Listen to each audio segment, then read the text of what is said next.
Poem because I couldn't stop for death written by Emily Dickinson. सबसे पहले बात कर लेते हैं एमिली डिकिंसन के बारे में। एमिली डिकिंसन जो पर्सनली मेरी भी काफ़ी फेवरेट पोइटेस है, जिनकी पोइट्री से मैं भी बहुत प्रभावित हूँ।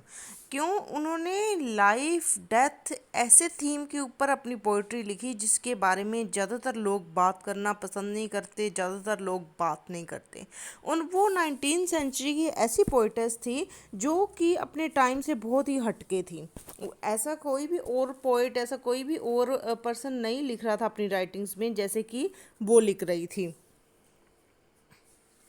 उन्होंने क्या बताया है कि लाइफ और डेथ दो चीज़ें नहीं होती, ये एक ही होता है। ये हमारी परसेप्शन है कि हम टाइम के एक पार्ट को लाइफ कह देते हैं और एक को डेथ कह देते हैं।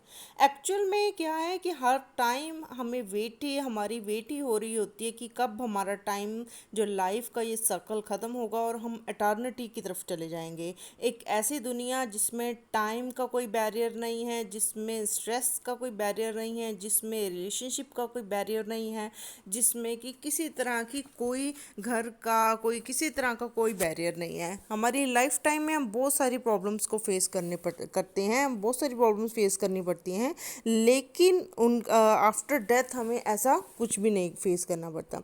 उनकी ज़्यादातर जो पोएम्स है वो उनकी डेथ के बाद ही लिखी गई थी और उनकी सिस्टर की ओर से पब्लिश कराई गई थी। उन्होंने अपनी किसी भी पोएम में टाइटल नहीं दिया। उनकी हर पोएम की जो फर्स्ट लाइन है उसी को ही टाइटल बना के उनकी पोइट्री के साथ जोड़ा जाता है। यहाँ पे उन्होंने जर्नी बताई है एटर्निटी की तरफ। उनका जो विजन है, रेडिकल विजन है लाइफ और डेथ को लेकर, ये सारा उनकी पोइट्री में आता है।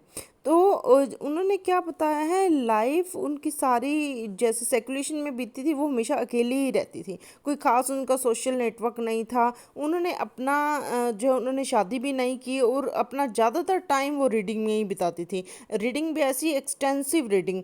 उनको लाइफ डेथ इन ये सारे इश्यूज़, ये सारी प्रॉब्लम्स, इनके बारे में पढ़ना लिखना, इसके बारे में बहुत ही ज़्यादा इंटरेस्ट था। वो ज़्यादातर अपना टाइम इन्हीं चीज़ों में जो है स्पेंड करती थी।